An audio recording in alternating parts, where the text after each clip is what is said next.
Today, I'm finally sitting down with one of my best friends. Not finally. She's been on this podcast before, Nina Passero. She's unbelievable. She's an amazing practitioner. But I'm finally sitting down with her today in a friendship kind of way, which is what I'm really trying to bring to the podcast. I honestly set out to film this season and do a lot more jokes and laughter type beats. And yet I have been pretty serious thus far. So we're going to work to change that a little bit.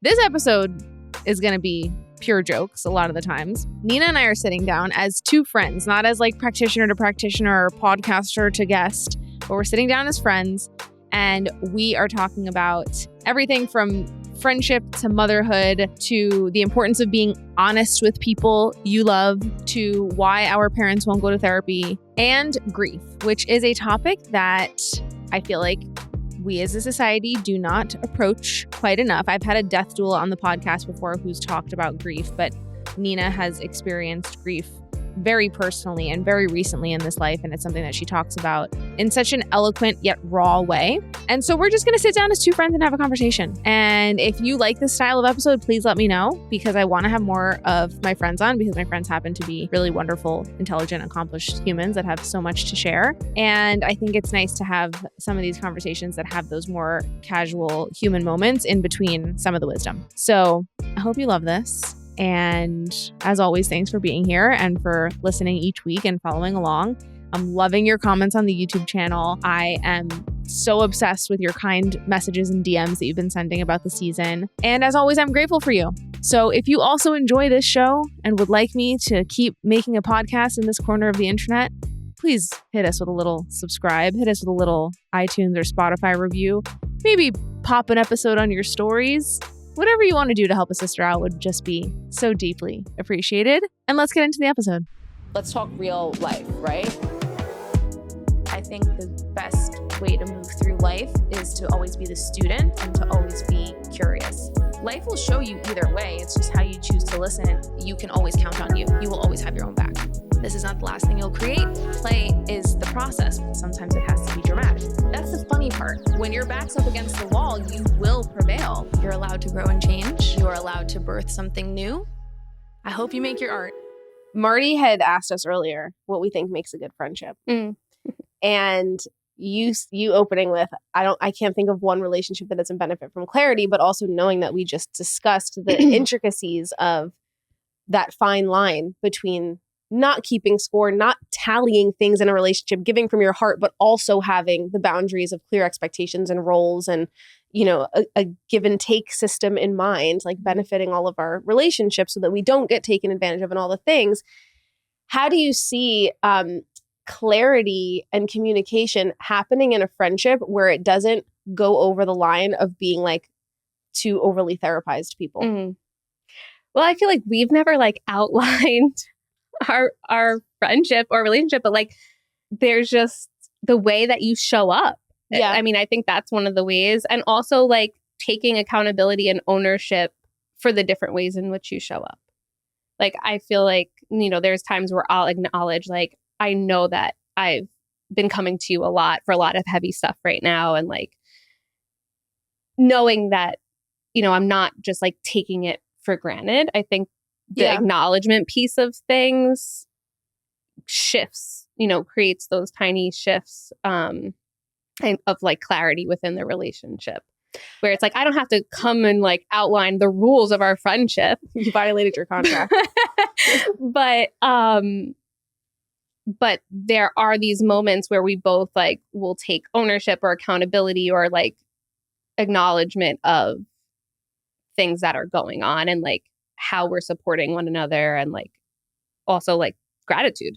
Yeah. And just expressing, you know, our gratitude and like our thankfulness for however the other person's showing up in the relationship for us. Or it's not just acknowledging what I'm, you know, bringing to you or going through, but also like acknowledging you for the ways in which you're showing up for me. I feel like that also just helps. I love what you said about that acknowledgement creating the tiny shifts in the energetic dynamic, because we have so many different relationships in our lives. And especially if you're an entrepreneur or not, I mean, if you're an employee who has ever signed a contract, you know that how beneficial clear contracts are in the professional world. But like we said, a friendship doesn't come with a contract.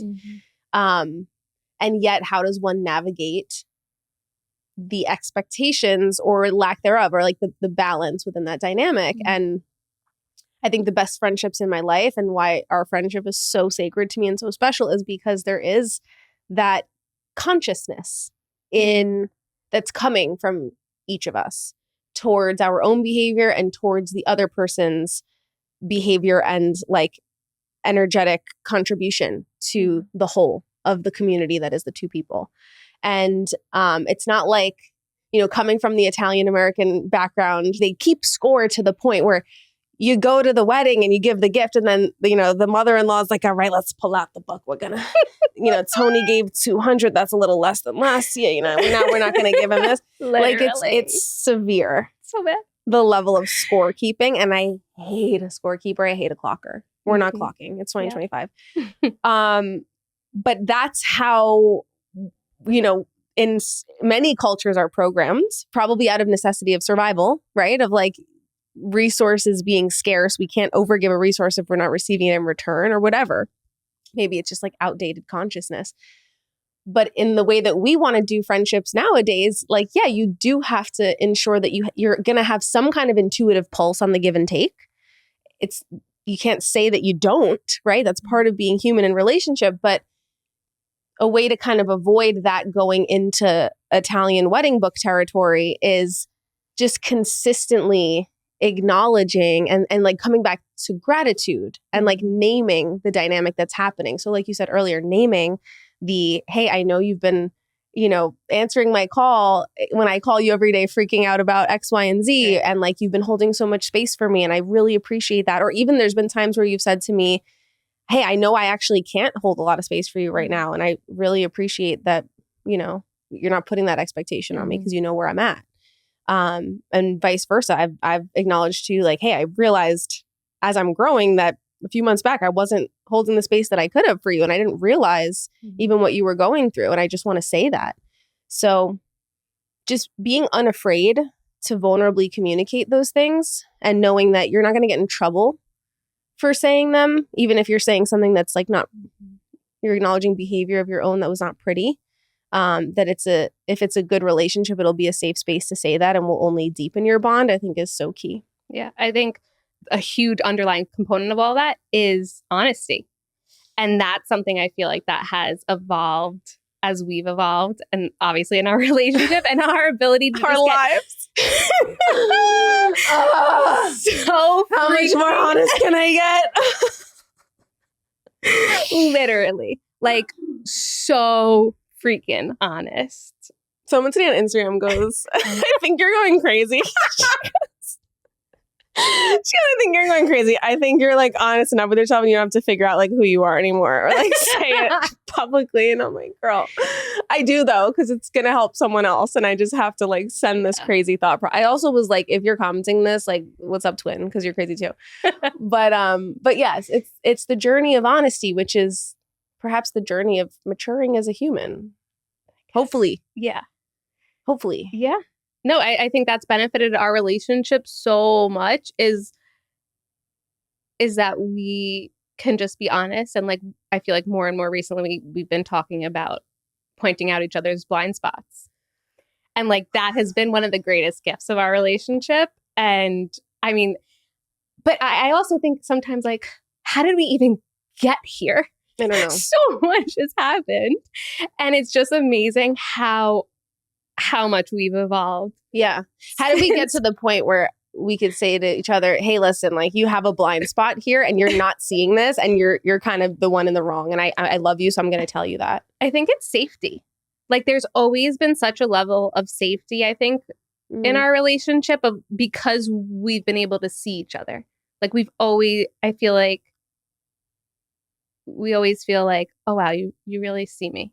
But it wasn't always like that because I think I think we've always had depth to our relationship, but that depth only went as far as like our own personal depth could go. Yeah. So I think like as much as we like wanted to go real deep in the beginning, it was like pseudo spirituality deep, kind of, right? And like we were just kind of seeing each other on the surface. I think the real spiritual connection that we developed came with the rough, rugged life honesty. I think it honestly, we really started to go in once it was like well, we didn't really have a choice. yeah.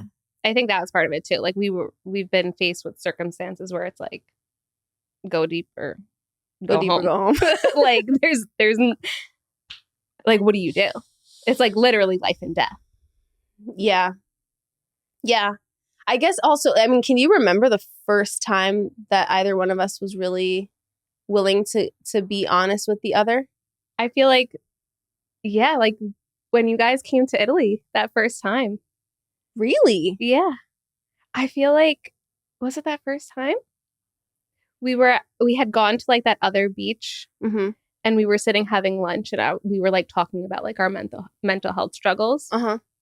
And I felt like we got pretty real. Uh-huh. And I remember Nick saying to me like, because I feel like, I don't remember totally, but knowing myself at the time, I was probably apologizing for like, you know, sharing something heavy or whatever, as you know, we did. And I remember Nick saying something about like, no, when you share your pain, it lessens the burden. And I remember just being so moved by that. And it just stuck with me so much about how it can be safe to share some of those more vulnerable parts of ourselves with somebody else who's not judging you for it and who just wants to love you in it. And who really wants to receive it. Because I am like now thinking about, again, like those older dynamics, even the, you know, dysfunctional Italian American. I hate to keep putting this on you guys. There's so many other subgroups, but Yeah, I'm just, you're talking to two Italian American, watch that's the gal. But you know, like I think all of us have had the experience of being in a dynamic where it's the pain Olympics. So you share a tragic moment and then the response is, oh, that's terrible. But did you hear about Judy? Did you hear about the, you know, she's got a tumor in the shoulder now. And there's not ever like a real acknowledgement receiving, I'm going to give space to this. There is a, how can I, because I'm like full and I don't know how to hold space for myself and big things. I also am very uncomfortable. Uncomfortable is the word. Uncomfortable holding space for your stuff. And therefore I'm going to deflect from it by just kind of like trauma piling versus really receiving and being with you in it, which is a lot harder than just like adding to the trauma complaint pile. There's such different things. We might think that like trauma dumping is bonding. And I used to think in friendships that like, just equally being like, oh my God, and then this happened to me and just throwing the trauma in was a form of bonding and being close. But really it's like kind of the opposite. It's conserving. This is not the time for my stuff. It's the discernment. Like when to share. Yeah. And it's that I'm willing to sit in the discomfort of really feeling into like making the space for you in this moment that's going to make you feel uncomfortably seen. Because I can also acknowledge that might be uncomfortable for you / like make you even more emotional to have someone witness you so deeply. Yes. And I'm going to step into that with you and like hold it. Yes. I think that's the first time like I really remember anybody being able to just like acknowledge my pain or whatever I was going through. I think it took us many years after that to actually get to where we are now, where we can just sit in the depths of the discomfort with each other and just hold space without having to try and fix it or do anything. And that has taken, you know. When did you first learn about the concepts of, quote, witnessing and holding space versus fixing? And like, when did you learn that trying to fix someone's problem is actually a disservice to them? Because I feel like that's something that you really taught me, but I don't remember your evolution of like that.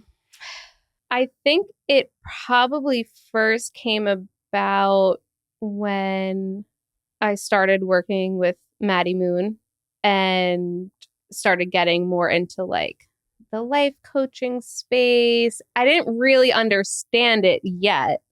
And then when I started working with John Wineland, that's when like it really, really like sunk in of like what it means to witness somebody, because I felt what that felt like, but what it looked like, what the structure of it was.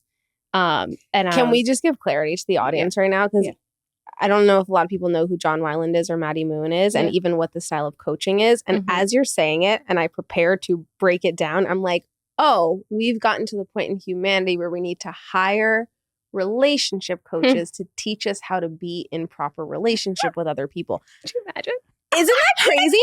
But that's what you did. And I swear, I'm telling you guys, okay, Nina started like a revolution in our friendship and like our friendship group, I believe, because she was the first one of us to kind of start going to these coaches that you might find on the internet that, you know, do either like romantic relationship coaching, which I think is some of how John started, or John is like yogic intimacy, I think is more of like his title. But yeah, it you know, enters into the world of polarity and duality.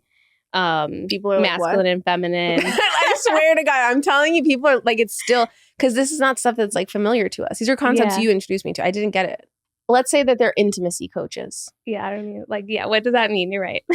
Well, but that's the crazy part. That's the gag, because I think, you know, what I can put into words that I think you guys listening will feel me on is that the last few years, but especially like where I am now in the journey, is realizing that I definitely had issues with like codependency in my relationships and kind of like the balance and the where do I end and you begin and what am I taking on for you or expecting you to take on for me. So certainly like balance in relationships was tough for me. A lot of us have that starting in our first relationships with our parents when we're parentified or have to take things on. We've talked about that on the show before. But what I'm realizing now is that while I've been working on those things and now there's more space and clarity in the dynamics, now it's time to really like deepen my relationships and be more intimate with people. And intimacy is still a really difficult, scary thing for me, whether it's in friendships, business relationships, my romantic partner, like, and that's why I'm so big on like the contracts and having the structure so that we can be more intimate because it doesn't feel safe. I was just going to say, like, that is a form of intimacy. Like, you having to bring the contracts and having them sign that can feel really intimate because, yes. So that's a part of it that maybe feels a little bit scary still, or why, like, the legal aspects of things sometimes feel scary because they're unfamiliar. We don't know as much about it, but it's intimate. Yes. Because you have to put it down on paper. It's making the unsaid and the unseen seen and said. And the taboo and the like what's previously dirty things like the money, the this, the, you know, like the actual okay, this is why a contract is so intimate. It makes the actual contribution that someone is exchanging their life for, like for you, seen and said. You know what I mean? Like it is actually so intimate. It's so like a marriage. It's like, yes, a marriage is like, I will give my life to you in sickness and in health, and I will show up for you, and I will spend my days like at your side, dedicated to you. I'll use my very limited time on earth and my energy for you. And it's like very similar with a business contract. And I think what I've been avoiding the most all these years is like not just intimacy with others, but intimacy with myself. So intimacy, period, is hard. Why is it so hard? Well, something that popped into my head as I was listening to you also was how putting it on paper ups the ante because now there's this new level of responsibility. Yeah. Because when you could see it, right? Like there's this like ethereal nature to, I don't know, like responsibility and maybe like that even comes into play with like structure and clarity and like what we were talking about before in regard to friendships or like the rules. Everything is just kind of said, it's spoken about. Like, love you so much. But it's not put on paper. And so when we're defining it and we're outlining it, it makes the responsibility more real.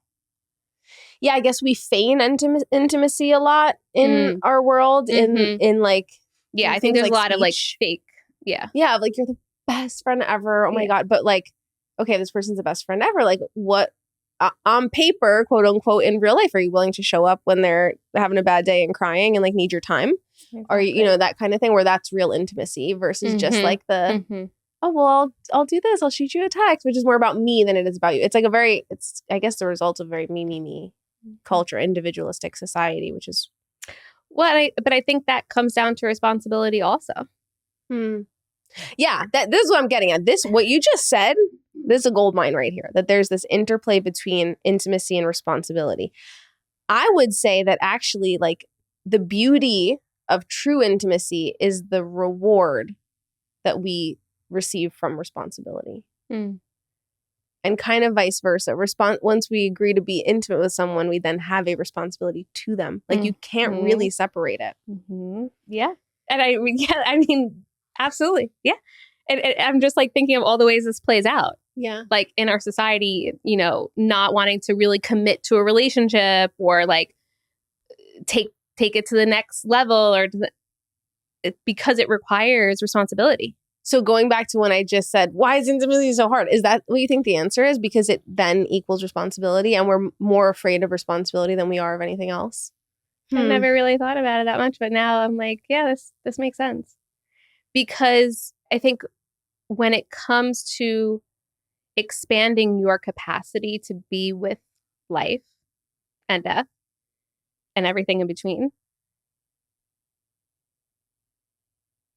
your capacity expands, parallel really to your ability to take on responsibility, I think, in a sense. Yeah. And that then creates the depth and the complexity of everything else that is involved, right? Which is intimacy and vulnerability and honesty and all the things that we've been talking about.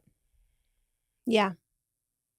Yeah, I can certainly acknowledge in my own life how responsibility, even like talking about it now, the word initially feels scary to me. It's like an old programming, I'm sure. It's something I've been definitely working on. I actually think a lot of like during the era where we started to really be honest with each other and like go in with our friendship, like kind of the mushroom era.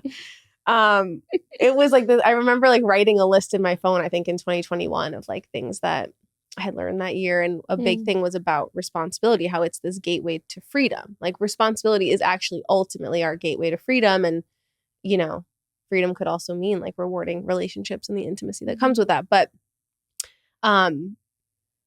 it's a lot because it's like you can't go back on it. And what responsibility then relates to for me is self-trust of like, do I trust myself enough to know that even when I'm sad, even when I'm down on myself, even when my emotions are ever changing, that I will have the capacity to be with those and show up in the face of responsibility and make myself proud. And I think because it's always a work in progress for us, and because I know that there was a time in my life where I didn't know better and thus I didn't act in a way that always made myself proud, I often have doubts of like, can I trust myself? It's a big thing I'm working on with Manuela. We had a whole session about it yesterday. And I feel like I have witnessed you throughout the years take on more and more responsibility and like how that's changed you. But then that goes back to me being more honest with myself now that I'm thinking about it. The reason that the honesty, like one of the first things that you said in this conversation was like our relationship improved the more we were willing to be honest with each other, right? That honesty is such a key piece in all of this, and like also honest with ourselves.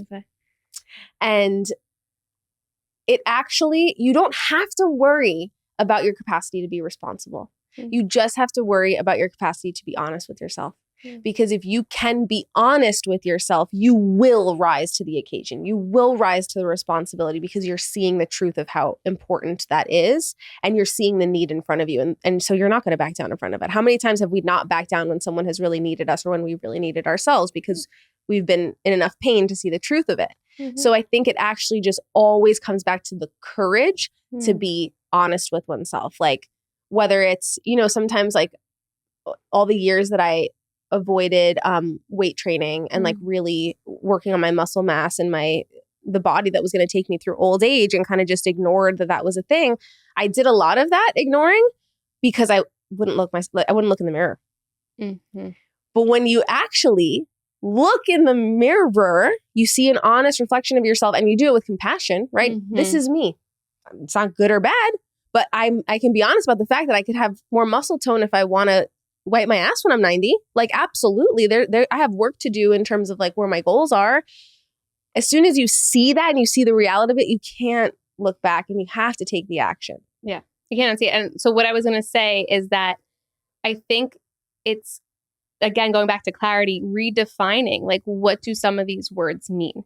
Because I think this relates back to childhood, is like, in childhood, you think a word means a certain thing and it becomes scary. Like, responsibility becomes scary because, you know, your parents are telling you, you got to be responsible. Nobody's actually clarifying for you. What does that mean? What does that look like?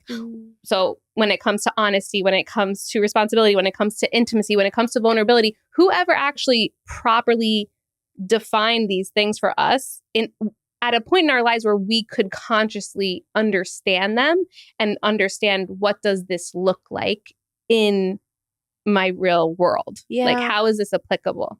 Right? Can you give me an example of what responsibility looks like? It's kind of like when you're a kid, you're just getting told everything, but nobody's trying to build that relationship to help you make the connections with these words to be able to internalize them and then actually lead a life with responsibility or with intimacy or with vulnerability. I would take it one step further and say that, based on your examples earlier of the Italian American, I have to do this for this person because it's going to look bad if I don't. So that is my responsibility.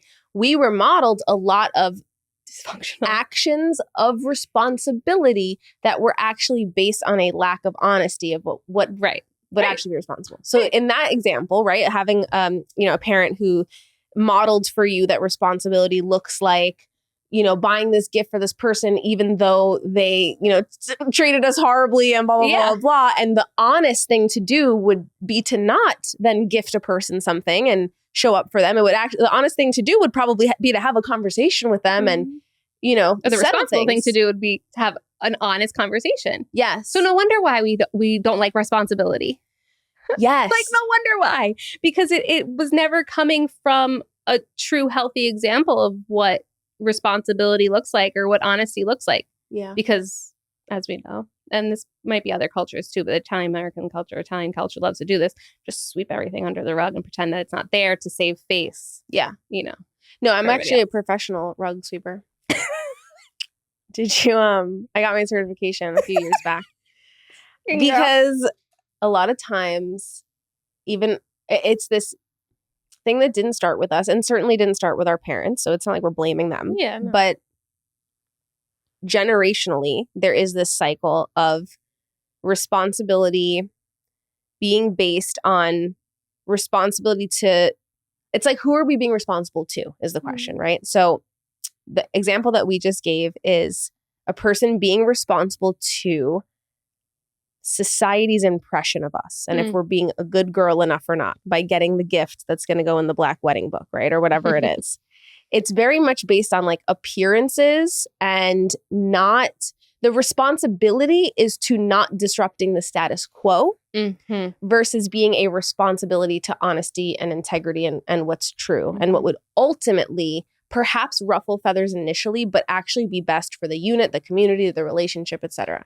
Because if you know, let's say you come from a small town in Italy, I'm not naming any names. I'm not saying any towns, but you know, let's say that there's a little tiff in the community, and the person who is, let's say, being gossiped about, person A is being gossiped about by person B. The thing to do, which would not ruffle feathers and disrupt status quo and inconvenience anybody, would be to still go to person B's baby shower and still get them a gift and save face and go and pretend and act. And then behind their back, gossip with everybody. And both person A and person B's camps are gossiping. And it actually serves everyone by giving them something to gossip about. That is in integrity or in responsibility with, you know, status quo. What would really be the thing to do would be that person A would risk disrupting status quo, would risk disrupting the relationship that maybe person A's family and person B's family has had for centuries by confronting them, saying, hey, this thing happened. I'm really hurt. Is there a way that you can meet my relational needs of seeing me and witnessing me and clarifying this for me? And can you take responsibility? And then can I, in response, perhaps take responsibility for something? And it might be a messy discussion. It might not get resolved on the first day. It might be painful. It might be hard. It might break some cycles, all the things. But ultimately, even though it'll be messier in the beginning and the family won't attend the baby shower while the relationship is being mended, over time, there will be so much more clarity and open communication in that relationship to make things better for the future and for future generations. Yeah. So that their kids don't get into argument with person B's kids. And I think, I'm glad you brought up the word integrity, because I think a lot of these principles, right, that we're, making fun of, like keeping score and whatever. I think all of these things actually began rooted in integrity and in responsibility and in honesty. But as time went on, people stopped being honest with themselves and with others.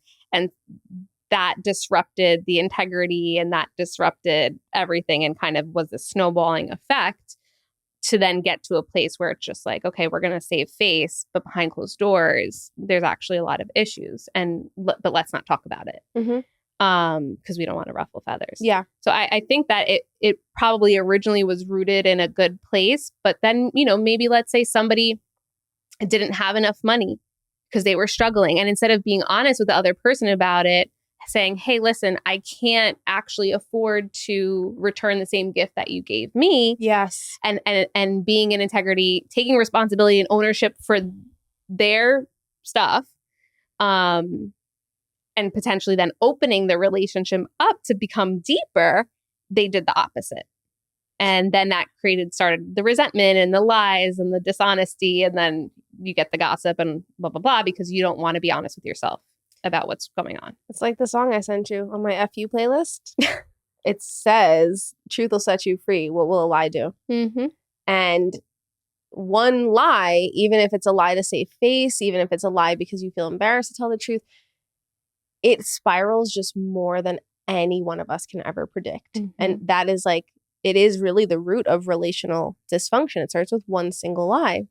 And I'm glad you brought up that example of that sometimes it doesn't mean that you're telling a lie out of maliciousness. It means that you're maybe embarrassed that you don't have the money to buy the same baby shower gift. And so, you're pretending in that sense because it's harder to be honest, because it's harder to be vulnerable with someone else of I'm struggling. So that brings me to my example of the person A, person B gossip. It actually is a lot harder to go and say, hey, the thing you said really hurt my feelings because I care about you. But dude, what's going on? Why'd you say that? It's so much harder to face that than to just kind of get angry and say, well, they said it because this and because their daughter. And assume and right. Yeah. And it goes back to the courage to not just be honest, but to be vulnerable, to be seen in your imperfection. And it's so much of it is us as humans just trying to go around and be like, but I'm perfect. And so now you have to be perfect because I have to uphold this perfectness. And now we're both going to hate each other because neither of us are perfect enough rather than showing up as we are. Right. And then there's no true vulnerability. Yeah. Intimacy. Just to get back to what we were originally talking about. Yeah. Because how can you have an intimate relationship with somebody, whether that's a friendship, a romantic relationship, a business partnership, whatever, if you can't be honest with yourself? Absolutely. And if you can't be honest with honest with them in both directions, I was thinking about how I'm redoing my contracts right now, and I'm thinking about this one contract, and I'm like, oh, this will actually, because things will be so much clearer because of the gift of clarity and boundaries, we will be able, and I will be able to be so much more honest with this person, not just about where they're actually exceeding and excelling, right? Because then it's not going to mean that, oh, okay, but then am I going to have to change things around if I, whatever.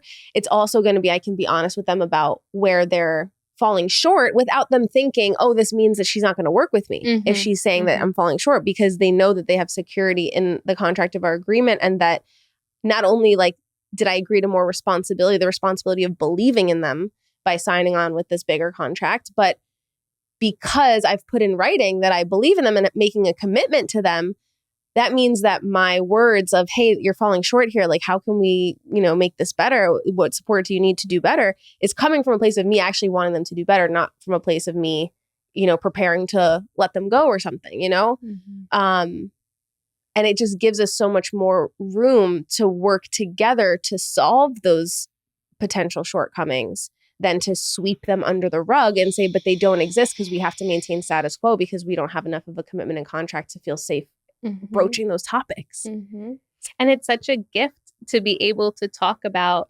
constructively. Yeah. What is not working? Yeah. What is not going well?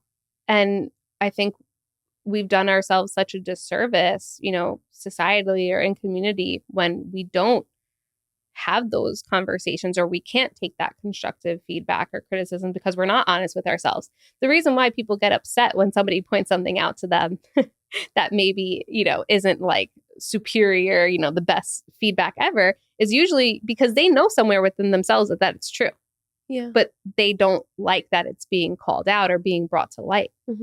But if we got more comfortable, and the more comfortable we get with being able to name those things or where we're falling short or where, we could be doing better, not only does that benefit you, but also your relationships. I think what we're essentially. Yeah. If someone calls you out for something that you already know, or that you can immediately meet with compassionate self-honesty of like, yeah, I'm like that sometimes. You can be like, yeah, like that lady. Yeah. Or being like, I think you're a little crazy. I'm like, yeah, I am. You too, twin. Twin. Where have you been? Yeah, no.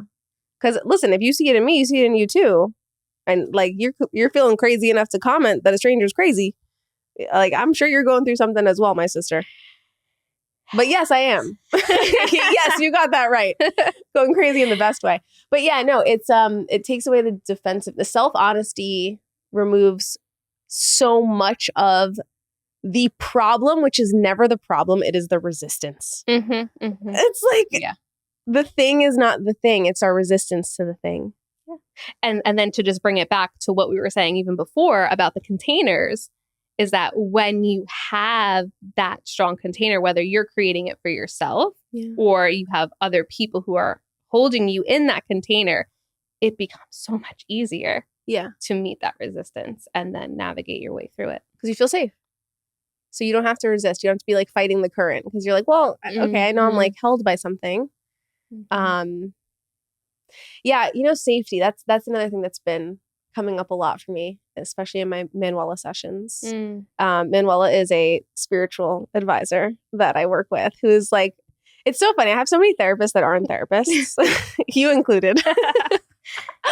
But Manuela is just this like wonderful, intuitive soul and coach. And coaches have really helped both of us in many ways. Yeah. Sometimes you need a coach more than you need a therapist. Oh my gosh. Way more.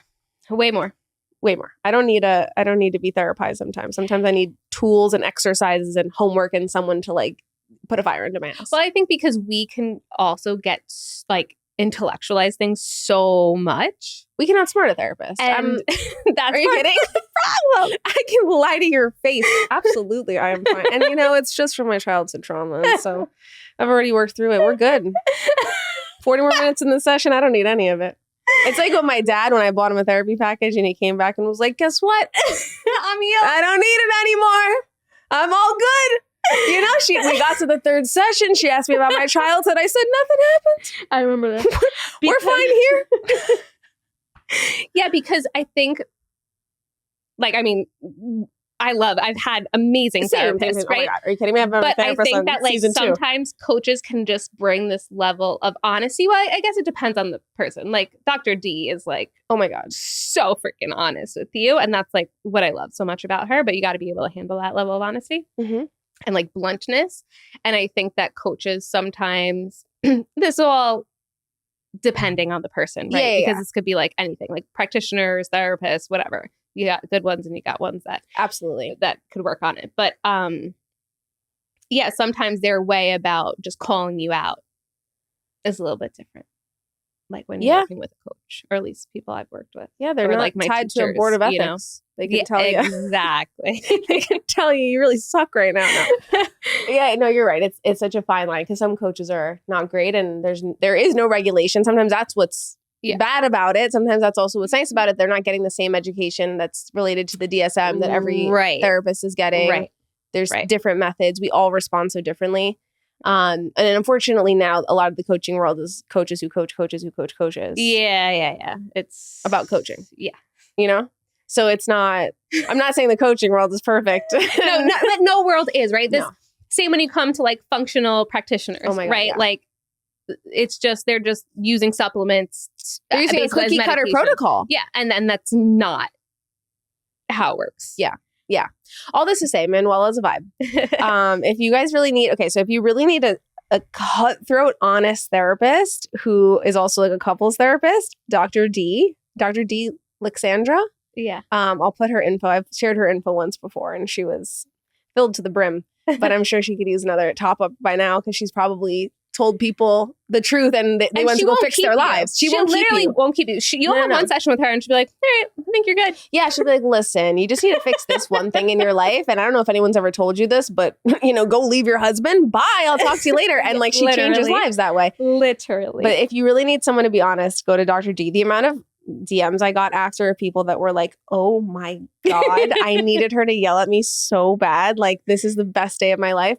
She's being honest. She's just being so honest. Yeah. And she doesn't, some therapists have the view of like, I can't tell this person what I think or what I'm seeing because it is in the therapist protocol to simply help them mirror back to me what they really feel. And like I have to coax the mirroring out of them and ask questions to just help them echo their own thoughts, which also is like the most obviously ethical way to do it if you want to be the safest possible. But there are some situations like something that Dr. D has said to you where you weren't going to see it on your own. Right. And she saved you years of suffering.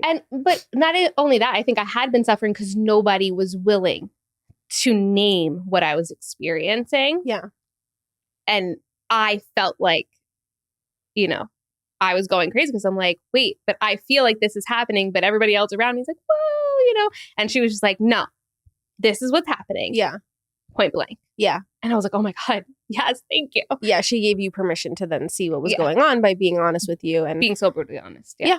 Yeah. So we're in our era of brutally honest therapists, whereas that doesn't work for everyone. Do not see Dr. D if you're not down for that. Yeah. But then Manuela is my coach. And so she, sometimes she'll kind of like do more of a reading with me. And some other sessions are like, because the reading aspect, she's kind of like, listen, like, she's very psychic and she's like, your guides are telling me that like you're caring too much about other people's opinions right now and like you're blocking yourself in this way. Like, what are you doing? And I'm like, yeah, that's exactly what's happening. Let me tell you. And then it becomes like a therapy session where she, from her more human self, right? Yeah, she's just kind of making it faster because she's reading the energy before I even have to tell her what's wrong. So the other day we were talking about that because I'm now in my era of sharing the new podcast season, right? It's a lot easier when you're just filming it in the pink room for months and you're like, this is great, we're batching it. And then Marty's like, what's the release date though? And then you have to actually put it out into the world and you have to do it with your whole chest. And you have to know that it's content you haven't released in the past. So people may not like it, might trigger people, might disappoint people from the preconceived notion that they had of you or what they are entitled to receive from you, whatever it is. There's going to be a zillion different responses. Some people are going to freaking love it. But Manuela was like, explaining to me how important it is as I start to share this podcast, as I start to share my music, that I am so strong in my why and why it is so necessary that this stuff comes out of me and goes out into the world, because I have to be completely divorced of not only people's inevitable negative feedback, but I also have to be equally divorced from people's positive validation of it. Because if I'm at all attached to, oh my God, people like it, oh thank God, then I really should be doing it. Then I'm going to be just as attached to the negative feedback and it's going to be all about other people versus being true to my art and what needs to come out of me and what's meant to happen. And like, it's going to block that channel. And the world is going to change like the wind anyway. And there's going to be a zillion things going on. So I better be sure that the world needs what I'm doing right now, because it's going to sometimes be hard to share it in the midst of all of that. Because it'll be like, well, why do I get to share my art when other people are suffering and all the things? But I have to be sure that I have to share my art because we have to share our art more than ever during trying times. So, and why shouldn't you? Yeah, exactly. And I need to have that attitude from my chest. And that's like what we were working on. And that's a lot of the work I do behind the scenes, like just a reference for you guys to be able to kind of like share the podcast like this. It's not like it is just easy for me to up in one day be like, all right, now I'm going to do it this way and tear down the 5 seasons of a wellness podcast that I built. It takes work. And so Manuela was chatting with me about like how that safety has to come from within me. And then she's like, well, what does safety mean to you? And I was like, oh yeah, the first thing that comes up is people not being mad at me.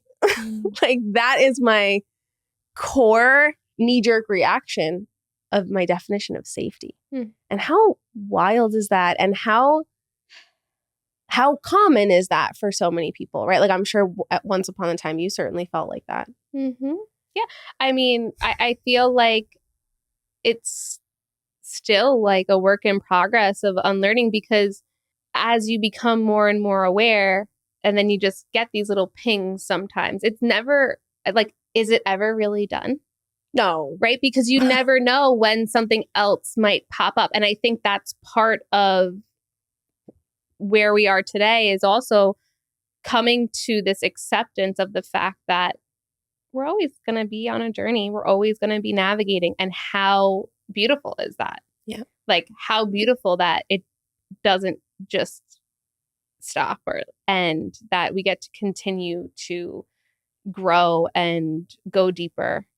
In the context of like, oh, I thought I healed that, but it's still here. Yeah. Because I think we both have had like really humbling, to say the very least, moments in the last few years where we've just been brought to our knees, and it's just like, oh, you thought you knew. Yeah. So funny. You thought you had any control over your life and what was going to happen? God was like, that is hysterical.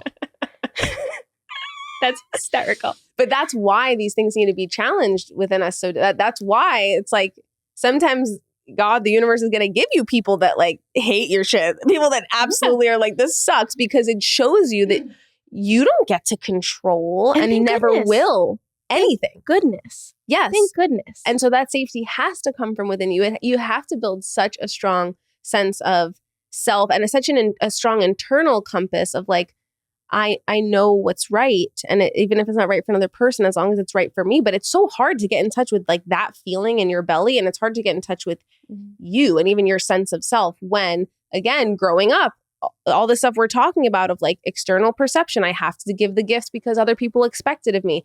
So much of what we're trained to get our validation from is other people saying that we're good girls.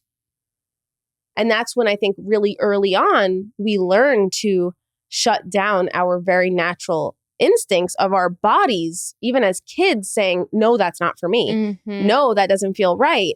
No, my gut says that this is how I would be in integrity. But we were talking about how from a really young age, like shame is born in so many of us, because even as kids, when the wisdom of our body is fresh and in tune and present and potent and tells us, I don't want to hug that family member because of the familial societal expectations of, well, you have to look good. You have to make everybody else happy. You have to go hug that family member. We're taught from such a young age to shut down the things, the truths inside of our body. And that is how we begin to learn to stop telling the truth. 100%. 100%. I mean, it's just, when you look this far back, it's just incredible, like what you uncover. And I think just going back to what you said about trusting yourself and trusting your body, you know, recently I feel like we've had conversations where we're just like, you got you. Like at the end of the day, like look at how many things you've been through. Look at how much we've been through, and we haven't given up yet. And we're not going to.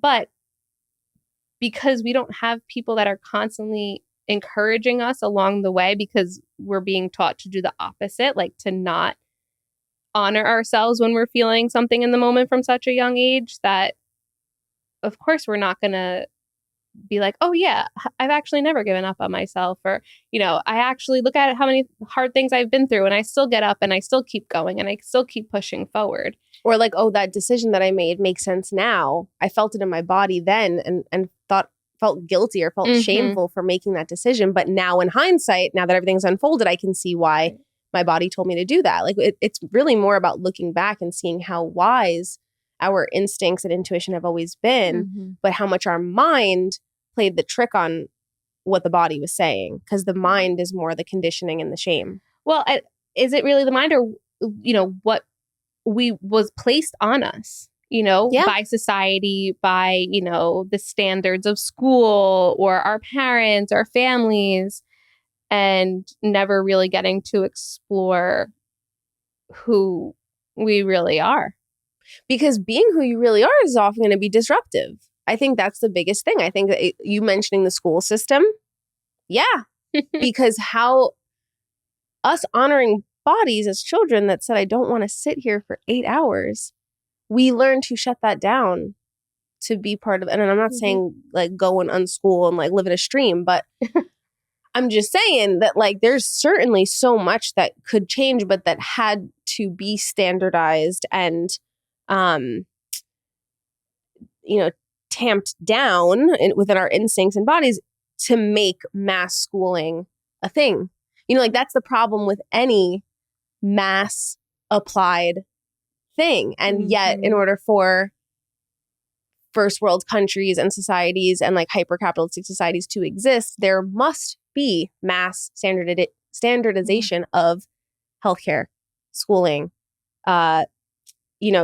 work hours, all the things, like processed food, right? There must be like mass production of processed food so that, everybody can have the convenience foods that then support the work schedule, the this, the that. Like actually so much of it goes down to that. And that like, if we, especially as women, started to follow the wild instincts of our bodies, we'd be real disruptive to that system.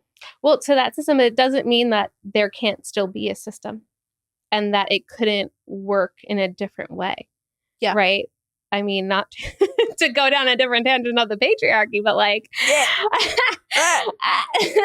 I'm just like, there's just so many ways that we could be doing things so differently that would be so much more supportive of our nervous systems, so much more, and not just as women, but just Oh, you mean because all these systems were designed by men that had no idea what having a child attached to their boob 24/7 felt like? Got it. Yes. And like what, the mother-baby dyad really is, what that looks like. How do we support, women in that transition? But yeah, I mean, just for everybody as a whole, I think there's just such a different way that we could be like flowing through life. Mm-hmm. Yeah, I think first off, I want to talk about that. I want you to even define the mother-baby dyad and just kind of share a little bit about what you've learned that takes to uphold in a system that currently doesn't support that. But I want to just finish and like close the loop of like the thought that got us in here, which is that just don't be mad at yourself if you're not able to naturally thrive and fit into a system that is actually designed to shut down your instincts, and like keep that rebellion and like that wildness in you that's like, no, this is wrong. Like, I'll figure out my own way to survive within this, but like also remember to do things your way as much as you can, and feel free to advocate for yourself and tell people, I just don't work like that. I know you want me to be on Microsoft Teams from 9 to 5, but my rhythm wants to work from, 8 p.m. to 6 a.m. Like whatever. That's just how that might not be possible for everybody. But what I mean is just like find your systems and just know that the one singular standardized system that has so often been created within the patriarchy, within all of these subsystems of society, probably won't work for you. And it means that you're human. It means that you're normal. And just to your point too, it's like, if let's say you can't just go into your job tomorrow and be like, hey, actually 9 to 5 doesn't work for me. I listened to Olivia's podcast and she said, so maybe instead, like where you start is like, what can I do right now to honor myself in small ways? And I feel like we talk about all the time, like how we were as kids and how relentless we were. And like how, we kind of lost that at some point because of, society and what was in the world, and now coming back to that more and more. And I think for anybody listening too, if they had that sense, as a child of like, if they could feel into the freedom they felt as a kid, or, the relentlessness that they felt as a child of just like, no, I want it this way. I'm doing it my way. Just not wanting to conform in any way to tap into that see where can I tap into that and how can I bring that into now? Like I love looking, and I know you do this too, like looking at home videos of us when we were little or like pictures of us when we were little to like really feel into the spirit of that little girl, because I know she's still in there. And so it's just like bringing her back more and more and more. And right. And like kids have this is why children are just part of why they're so special, is because they are so present and they do feel into what their body's telling them and they don't question it. Yes. Right? They're run by their bodies, not their conditioning, because their minds aren't even developed enough yet to hold that conditioning that then becomes themselves policing themselves. The patriarchy doesn't have to do it for us anymore. Right. It becomes us. Oh my God. No, I'm serious. I'm having an epiphany right now because I'm realizing that the freaking manager in the parts work is just the patriarchy that I have now internalized. Yeah. No.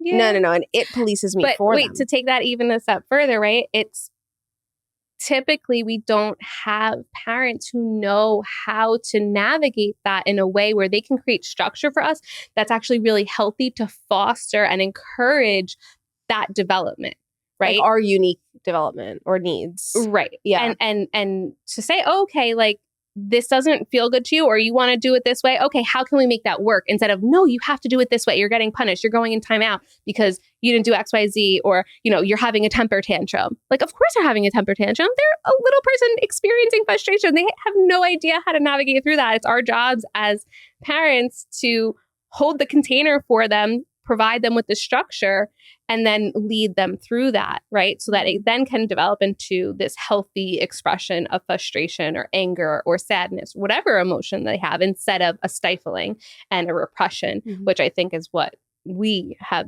you know, had experienced. And not, you know, to speak poorly of our parents, but just they didn't know any better. They didn't right? know. Like, I feel like still today, you know, who's talking about this stuff? Not gym and therapy.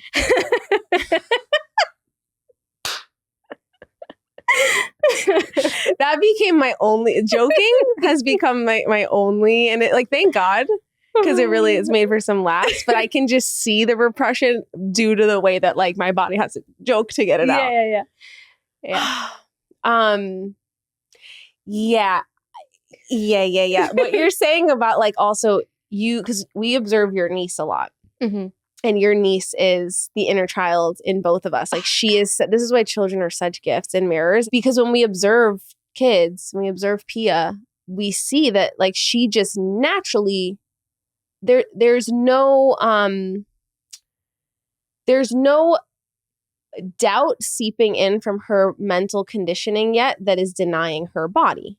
And so in her body, she's feeling, no, I don't want to hug that person. No, I don't want to draw the way you're telling me to draw. I want to draw this way or with my left hand or upside down. And she's actually listening to her instincts that will then make completing whatever tasks. Like you said, we still have to have a assistant. We still have to complete tasks. But she's listening to her unique body's wisdom of how she could best complete that task to keep her brain the most engaged, to, you know, find the way to do it where it's most interesting to her, where she does have enough dopamine to do it to completion. Like, we don't know why the body works with our unique neurochemicals to want to do things a certain way. We just hopefully stay in touch with the wisdom long enough to know how to do it.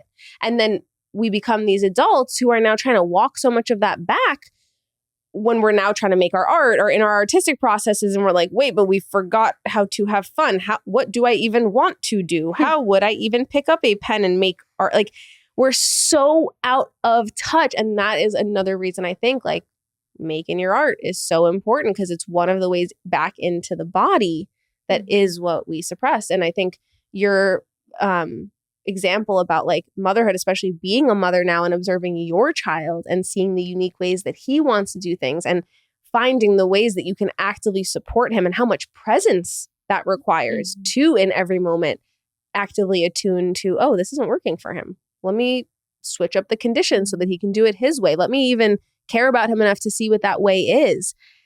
It's very time intensive, energy intensive, love intensive. It's a different way of parenting. And I think that's sometimes why moms can get so frustrated or feel so burnt out, or like mom rage is a thing, because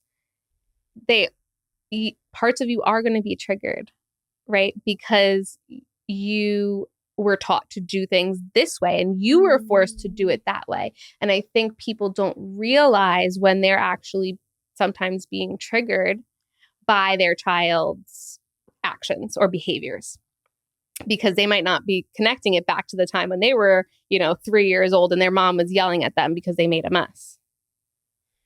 And from what I've gathered, when moms, just kind of lash out because they're overworked, burnt out, they don't have the tools or they don't have the support or the capacity,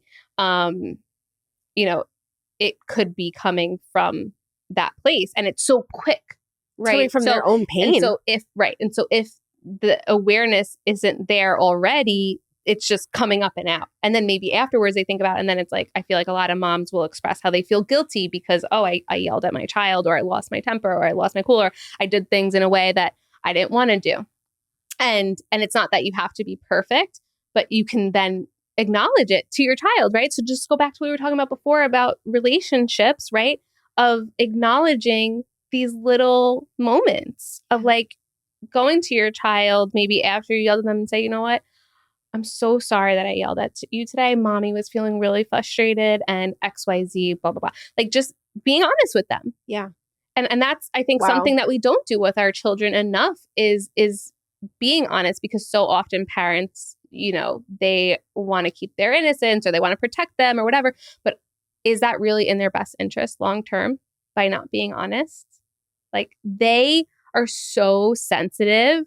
Yeah, they already know the truth. Feel it. Yeah, they know that you're sad. Even if they can't consciously comprehend because they're 2 years old or they're 3 years old and they don't have the wherewithal yet to really have that foresight and understanding, they can feel it. Right? So even if you're wording it in simple, in a simple way, or if maybe you can't find the simple way to word it, just tell them how you actually feel, because the feelings, the truth of your heart will get revealed in what they're experiencing beyond just the words that you're saying, right? Sometimes we think we have to get the words like exactly right, especially when we're apologizing to somebody or we're trying to explain something to somebody. But with children especially, and this can be felt in adults too, in our adult relationships that are really healthy, you can feel the truth of somebody's heart. Wow. No, keep going. I'm like listening to church right now. No, seriously, what you're saying is so beautiful. I just recognized as you're saying, like you named something for me that I've been aware of and conscious of. Like, yeah, why is it that sometimes I go to say something to somebody that's really important, whether it's a prayer I want to say for them or an apology or a expression of gratitude, and then I get to say the point of saying it, and I'm so focused on the words, what you just said, that it doesn't feel right, and then it doesn't get received correctly, even though I really do feel it. But again, we've just been taught to go against being in our bodies, and the feeling in our bodies is a scary place to be because we were taught it was wrong. We were taught those instincts about hugging that person. People weren't mirroring for you the honesty. So they might have been saying one thing, but you were feeling another because they were disconnected from themselves and what they were saying. Wow. And so as a child, right, that's what's being modeled to you all the time. So you're saying that we don't realize how much our children just need us to be clear. Yes. On it goes back to the damn self-honesty and the clarity. Oh my God. And taking responsibility of yourself, right? And your emotions, how you're showing up. So they just need us to be clear on, okay, I took the time to reflect after that moment. And I realized that it actually reminded me of a time when I was younger and I was in my feelings where I'm feeling overstimulated and frustrated, and it's okay. And so I'm going to come to them and just give them a hug with that knowing in my body. Maybe it doesn't even need words. Mm-hmm. Yeah. It doesn't need to be like a long-winded thing either of like, oh, this happened and then XYZ, whatever. Like it could just be simple. But just bringing forth the truth of your heart, the genuine emotion that's there, and naming it. That is my biggest struggle. You literally, like, that's what I'm struggling with in singing. That's what I'm struggling with on the podcast that I'm working. I mean, it's not like I'm saying it's my biggest struggle. I'm failing at it. No, I'm trying and I'm actively getting better. But I recognize that because of everything that we've spoken about, because of the conditioning that many of us have received as children of, again, hearing the disconnect in the words and the honesty from caregivers. So becoming untrusting of others' truth, becoming untrusting of our own truth, becoming untrusting of our bodies and our methods and our instincts. we've shut down so much of the feeling side. And so then to be able to not only tap into the feeling side, but connect the feeling to the voice, which requires the mind, right? Like then to connect the mind and the heart, it's like it's an Olympic feat.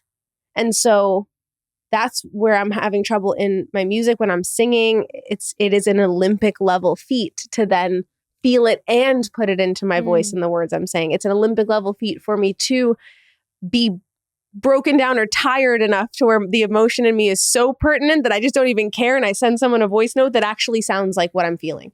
I have to be beat down to sound like myself sometimes. Well, it's a practice for sure.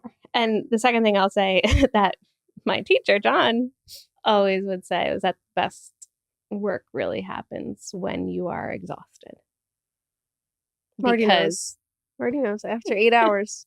She's like, then you give me a good episode. 8 hours in when I've broken you. Yeah. Because that's how Marty talks, just so you guys know. That's her accent. Because you're no longer like inhibited, right? Like the inhibition's not there. But that's what I mean. The inhibition is the mind, is the conditioning, right? Like is the internalized patriarchy manager in our mind that's policing our art, that's policing our speech, that's policing how we appear to others, that's policing the things that we say and how expressive and honest and vulnerable we are with other people in our lives. Like there's an internal police that is shutting that down, which is our inhibition, it's like inhibiting us to try to receive safety from the world around us, because we learn from a young age, safety means, is everyone okay with how I'm showing up? Is everyone okay with whatever version of me I have carefully crafted to meet your needs and not ruffle feathers? Like the amount of mind power, that's probably why we're so damn smart, honestly, because we went to school for this and had to create like such a version of us. I created Alien AI, as you know. Mm-hmm. That's my version of me that pleased the world around me that I'm actively dismantling. But it shows that like only when my mind is so tired after a 10-hour workday does that part, that internalized police patriarchy, finally just go over in the corner and collapse and go to sleep to where the real me gets to come out. And the practice is, how can that part, the real me, right? Like my heart, feel safe to come out when I'm not exhausted after a 10-hour day, because that's not sustainable. I think that friendships, the people in your life are paramount to this, because if you think, back to when you were a child, like how often were you praised for just being free and expressing yourself unabashedly? Like almost never. No, we were in trouble. They were like, put your pants on. Right. Literally. Literally. Okay. So like, of course, right. There's that policing that you're talking about, because you always had to watch your back. But the beauty of, I think, our friendship and like our group of friends, that we're always, I think, actively really trying to just encourage and just genuinely support each other and love each other for exactly who we all are. Like we're remothering each other. There's so much of just like, this was actually like when I was brushing my teeth this morning, I was just thinking about this, of like how there's such a sense of just like, come as you are.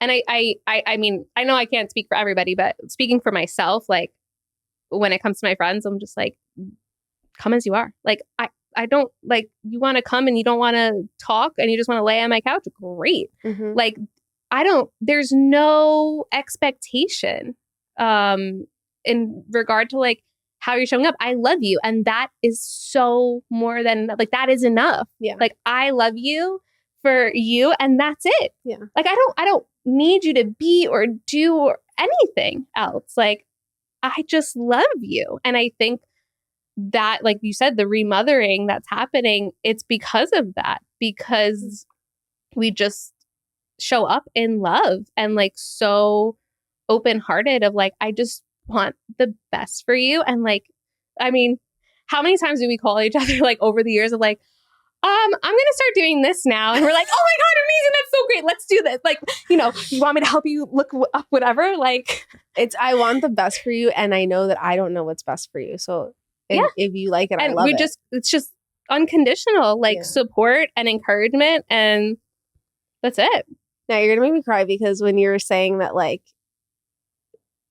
it's kind of the sentiment is that it's up to us to create the spaces that create the safety that we didn't receive, and that create the modeling that we wish that inner child version of us could have gotten from our mothers, and yet we get to gift it to each other. Like, we get to rewire those neural pathways if we are aware enough and if we have the heart to choose to do so, by giving each other the praise. Like you said, we weren't praised for being free. We weren't praised as kids for, like, good job, you listened to your body and took a nap because you knew you were tired. Good job, you listened to yourself and didn't hug that person because it felt weird. Congratulations. Like, no, we were praised for the opposite. Good job, you did your work without complaining to your teacher when you were actually tired and needed. Like, we're praised for going against ourselves. Unknowingly, not anybody's fault. Again, it's what's required to function in a system. There's yin and yang. There's a balance to it all. We got to have order. I totally get it. But at least as adults now, we get to have friendships where we are the ones who can tell each other, hey, good job. I saw that you honored yourself in that way that, like, it's been really hard for you to do for a long time. And because I see you, like, I'm going to tell you that, and I'm going to be the person to witness that for you so you can witness yourself. And we're so genuinely excited for each other. So excited. Like, if I told you tomorrow, like, oh, I'm selling everything and I'm going and moving wherever, or I'm going to go start this new career, you'd be like, oh my God.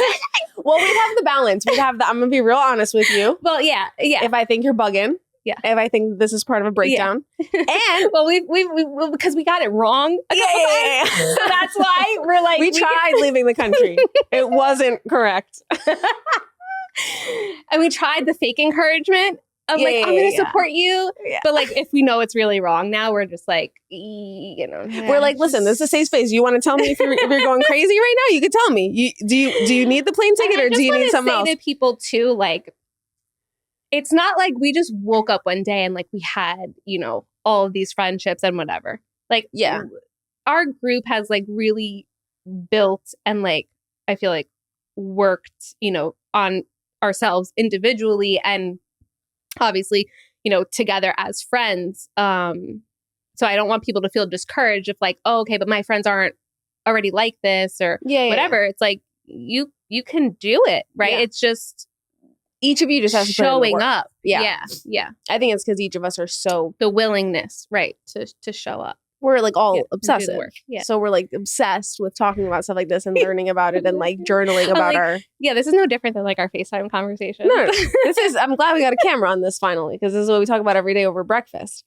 But yeah, no, we're all in pain. It's an acknowledgement of that. I know how much you're feeling. And yet the only way out of this, we're not going to do it alone. Is, like, we have to create those spaces for each other. We have to, like, reparent each other. We have to treat each other the way that we wish our child self was treated, that we're mourning over. It's like each one teach one. Like, you can only, whatever you do for another person is going to ripple and is going to eventually make the impact that you need. Yeah. And you have to also give that to yourself, of course. But we really need each other to get out of the state that we're in of tracking each other's wedding gifts. Bringing it back around. Yeah, literally. Oh, gosh, I mean, knowing you, I know how much you had prepared your nervous system almost unknowingly for motherhood. It's like things really divinely lined up to where now you've entered motherhood from this place where I'm like, this girl has so much patience and understanding, and not like, you're perfect, all the things, but, like, to me, I'm amazed because I see how different it is from how my mom treated me, for example. So I had just asked you off camera, what is this concept of building nervous system capacity that people talk about and that you talk about that you did before entering motherhood? And when you answered me, you said, it really helped when I started building my capacity to be with life and death. You didn't even really use the word nervous system. You called nervous system health the capacity to be with life and death. What does that mean, and how does that relate? What I've noticed about motherhood is that your heart is constantly expanding and breaking at the same time. And grief in particular, I feel has prepared me so much for motherhood, and being able to navigate the really big transition into motherhood and then, growing with your child essentially. And I say that your heart is expanding and breaking, all at the same time because you are so excited to see your child grow and learn new things and start walking or talking or, trying their first foods. And at the same time, you are just devastated that they're never going to be that small again. And you have to hold both, right? And so when I say, nervous system expansion and capacity is the ability to be with both life and death, that's exactly it on, a much larger scale, is that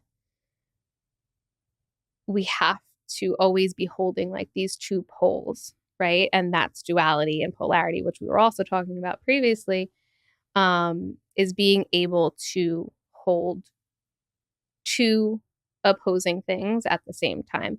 And I think that in itself has helped to expand my capacity to be with things, because growing up, I feel like, not that anybody explicitly said this, but it just, you almost felt like, or at least I felt like I had to just pick one emotion to feel at one time. And like, I couldn't feel both. And that always just felt really conflicting, because sometimes there are multiple emotions that you can feel at once, but that was never really modeled or like echoed back to me. And being able to be like, wow, I am so excited right now. And I'm also devastated, right? Having to hold those two poles, you can't help but expand, right? And hold more with that. And when you're transitioning into motherhood, I think one of the reasons that a lot of moms will struggle, especially in that newborn stage, is because their whole world has completely changed. And I believe many women are unsure how to hold the two polar opposite emotions of, I'm so excited and looking forward to getting to know my child and having them here, and so excited about that. And at the same time, for many moms, I think it's grieving the life that they had. That doesn't mean that you can't still continue to have everything and more. I think what I've heard from moms is that they often feel like they're losing something or they're leaving something behind in their life before children, not that they're bringing it with them and bringing more. I find that a lot of women can sometimes struggle with that. I imagine there's also then guilt in the mix of grieving your life while you're supposed to be so happy having this new baby here. Mm-hmm. So now you're confused and beating yourself up. Mm-hmm.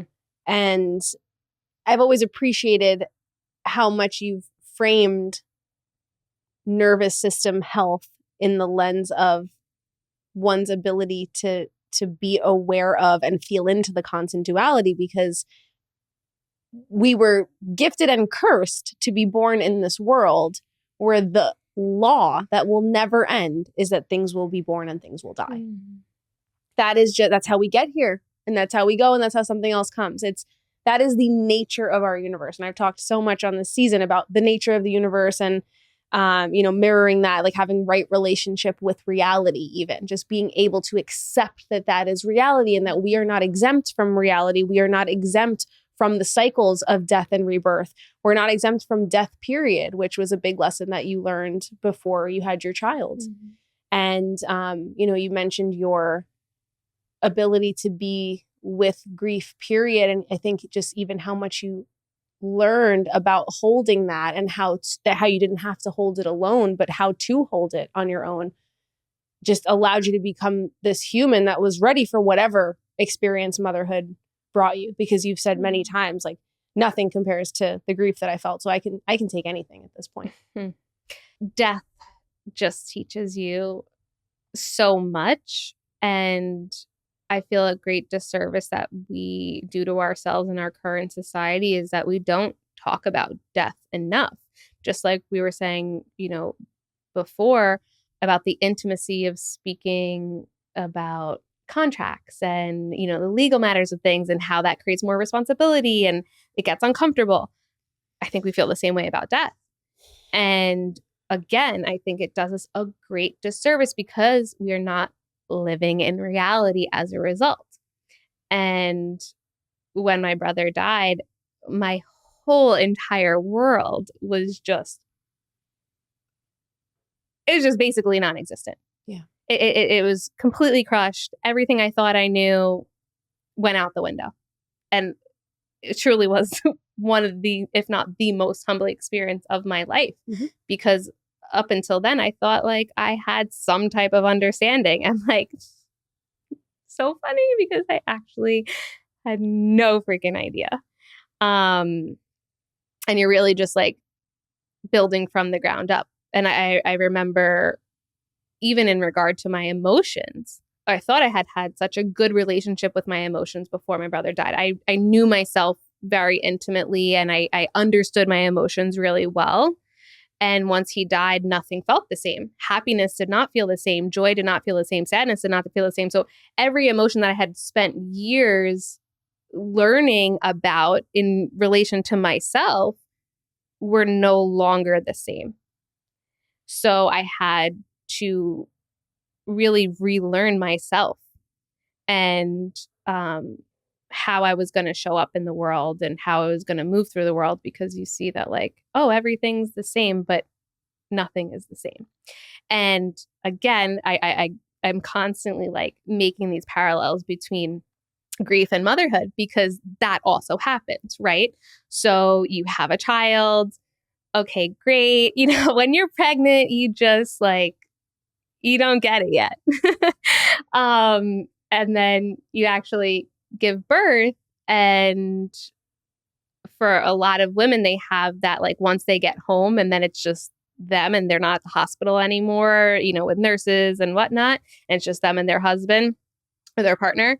Then it gets real. And people are like, oh my God, what do I do? And that's where for a lot of women, I see that overwhelm start and begin, because it's like, oh, everything looks the same, but nothing's actually the same.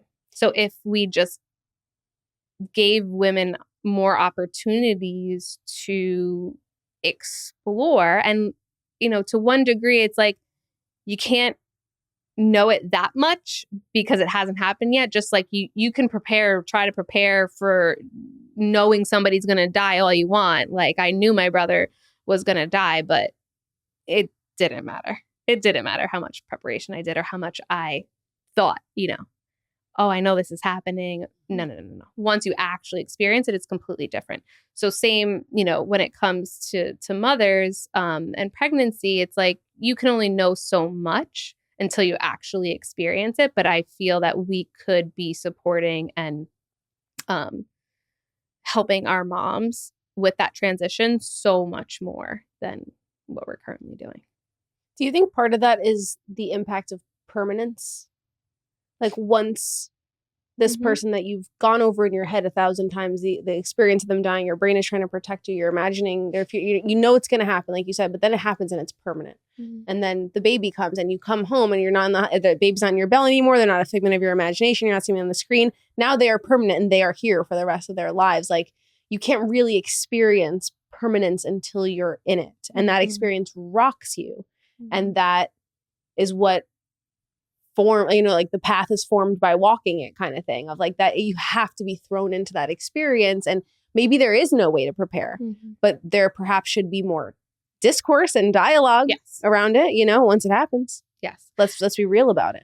Exactly. And that's the what we were saying before, the honesty, being honest with ourselves, being honest with, other women when we're talking to them. I feel like there's so much that I learned after I gave birth that I'm like, nobody ever like talked about this. And it's again like this taboo kind of thing, and we're just not really being honest with ourselves or each other, or really, again, I guess having that relationship with reality. Mm-hmm. And I think responsibility comes into play here once again, because when somebody dies or you give birth, there's a lot of responsibility that comes, with either one of those. They look very different, but there's responsibility nonetheless. When you first mentioned the relationship between death and responsibility, and even the immense need of acknowledging the reality of our loved one's death and our own impending inevitable death, and how that allows us to respond with a sense of urgency and responsibility to our own lives, right? I had seen this account. I follow How Caroline. She's a death doula who's been on this podcast. We love her so much. She's a licensed mental health therapist now. And she had tagged an account the other day. I think it's called You're Gonna Die. And it's just this man who I think is also a death doula that talks about how transformative the exercise of meditating on your own death can be. Because he says, until you actually go through, imagine it is over and you're looking back at your life, because that is a reality that will happen. We often are so good at lying to ourselves. We're like, this is going to happen forever, so I totally should ignore my family for this to-do list, right? Like, I got all the time in the world. But once you bring your own mortality into reality, then you have the responsibility to experience a life well lived. And only when you come to terms with that and talk about it and say it out loud and like do things that sound as crazy as meditating on your own death, can you even start to fathom the sense of responsibility and urgency that motivates. And I think it completely changes your perspective then on things and how you show up. Just like I was saying before, when your heart is expanding and breaking at the same time, watching your child grow, when you know death, you know how fleeting all of these moments are. There was something that our acupuncturist had taught you about how birth is like a chance, because your body opens up so much that it's actually a chance to improve your health, which we don't think of because we hear how much birth depletes your health. Can you talk about that? Yeah. So I was so nervous about that because I was worried about the postpartum depression because of my grief. And I had just been through such a traumatic event, with the death of my brother, that I was like, there's no way I'm going to be like fine. I just thought my health was going to plummet. And I think when you have experienced health difficulties in the past, you can kind of tend to worry about that anytime something big is happening. So I had worried that I was just going to regress after I gave birth. And she was like, no, like this is actually one of a very few times in your life where you can completely change your health for the better. I mean, yes, it could be the opposite way too if you don't, properly take care of yourself, but you actually can completely change the trajectory of your health moving forward. And I took that as an opportunity of like, oh my God, wait, it could be different. Okay, nobody ever told me that before. It's interesting how like we're talking about having this like control over our health by making the right decisions postpartum and this opportunity and how it can go so great. But it's like funny to juxtapose that with what you said about your birth of like, sure, you could do what would be most helpful. You could plan in your mind to do all these things postpartum to nourish yourself, and it still might not go your way, but still try. Same with the birth. Like I think that your birth experience, I just was like, how is this happening again to Nina? Like, how is she once again having to completely surrender to everything she never would have wanted in her wildest dreams? Like, feels like life just like hit you over the head with a hammer for the last 6 years? And it just didn't stop. And it's still it hasn't. But it's, honestly, this is where I come back to humility. Yeah. What did you learn from your birth experience? How much time do we have? Humility. It humbled me. And I feel that more and more I am sitting in a place of humility or coming from a place of humility than, oh, I think I know, or I have it figured out. I don't even think at this point I'm trying to figure things out anymore.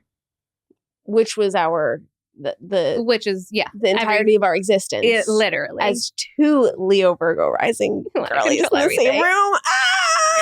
Like, do you think that the reason that I have a pimple today is because Mercury was in Mars the other day and then the wind blew to the left?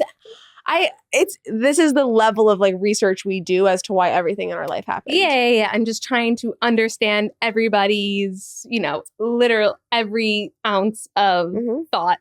Like, remember when they said that their dad like bought them a green lollipop instead of a pink one when they were 6? That must be why he did that to me the other day. It's fine. So humility, absolutely. Between the death of my brother and then the birth of my son, absolutely. And just for context, while I was dropping off like candles for your romantic home birth, you were like preparing to go for an emergency C-section after 3 full days of labor. Like basically just everything that was shocking to you happened. That you were like, this is not going to happen. Everything I didn't want. But again, God humbling me. Uh-huh. And I went in with the best intentions. And I think that is something I've really, really like been learning, is that our suffering does not equal punishment. Wow. Pain does not equal bad. Pain just equals pain. Mm-hmm. Yeah. Reality just is what it is. Doesn't mean that it's... Yeah.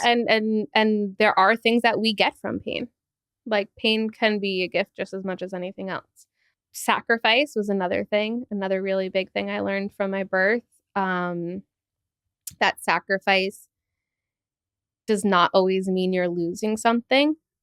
I think I always thought like, oh, if you're sacrificing something, you're giving something up.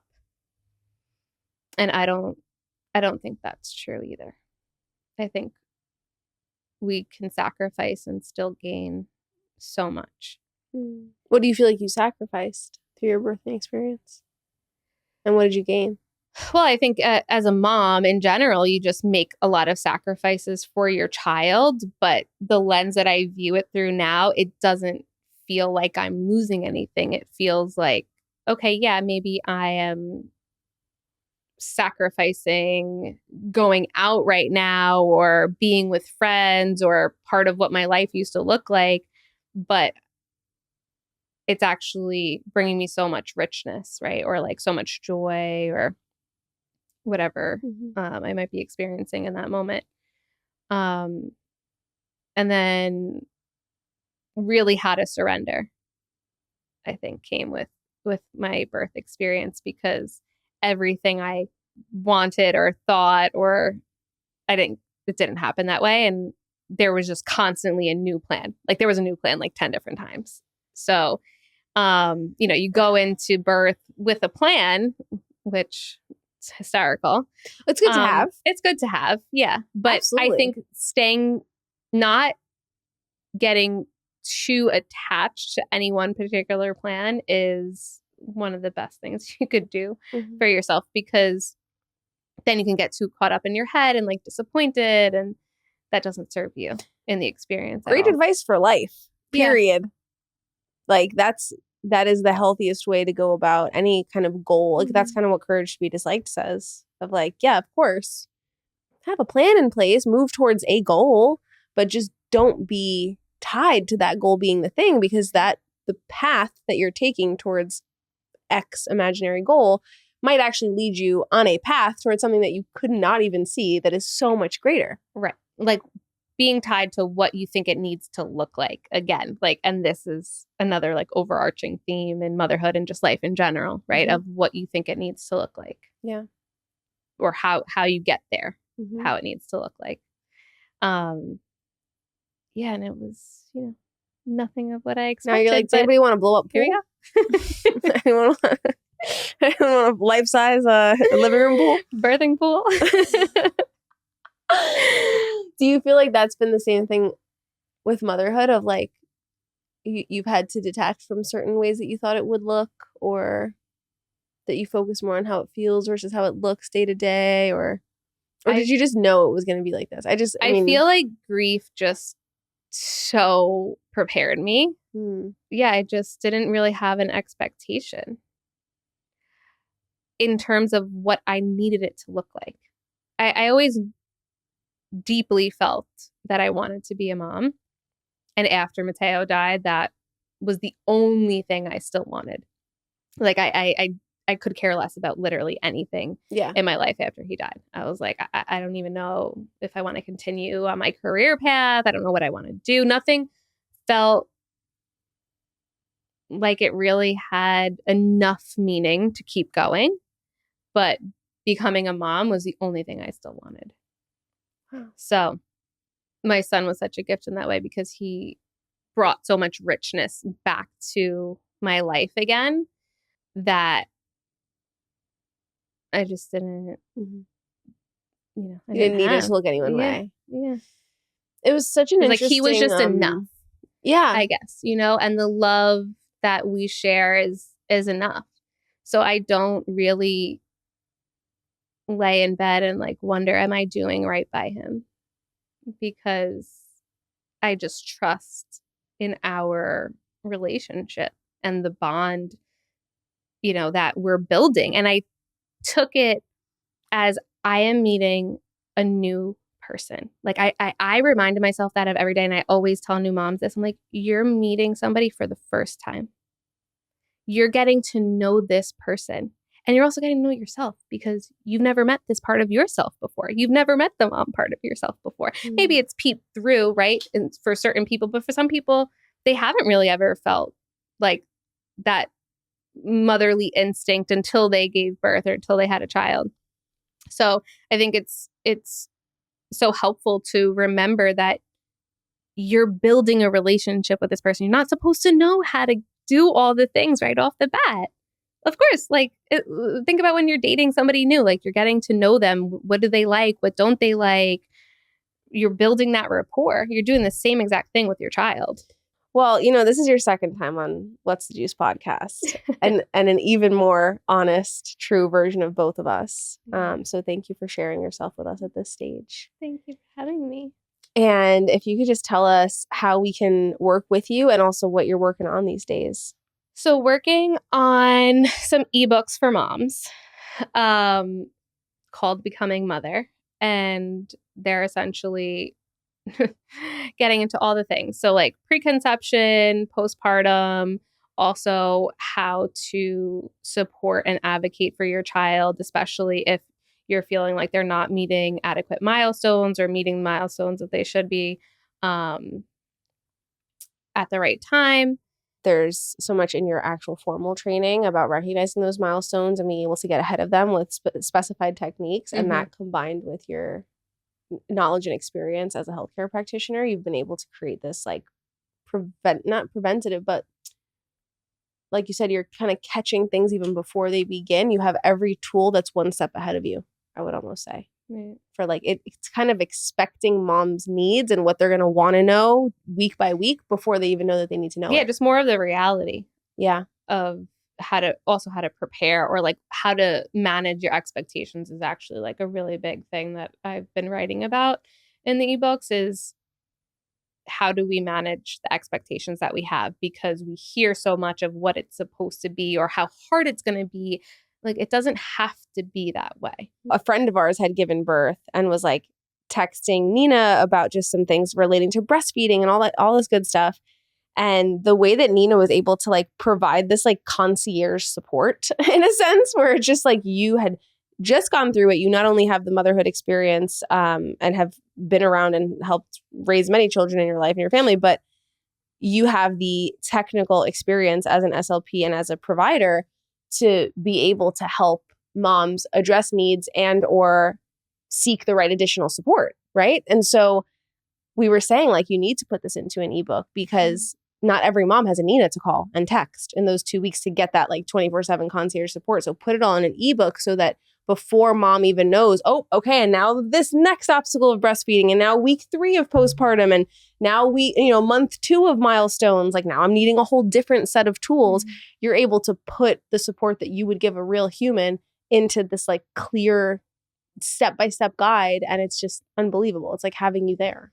Yeah. And just having the resources. I think that's what can be so hard, is that when you're in those early postpartum stages, and if there are things coming up, people normally don't have the resources or don't even know where they're supposed to turn to ask for help. So I'll put a link to your ebooks. And then Nina's also an extremely talented functional diagnostic nutrition practitioner who helps women constantly with gut and hormone testing and very customized, wonderful holistic support. Yeah. So I'll put a link to that as well if someone wants to work with you. Thanks for being on. You're the best. I love you. I love you too.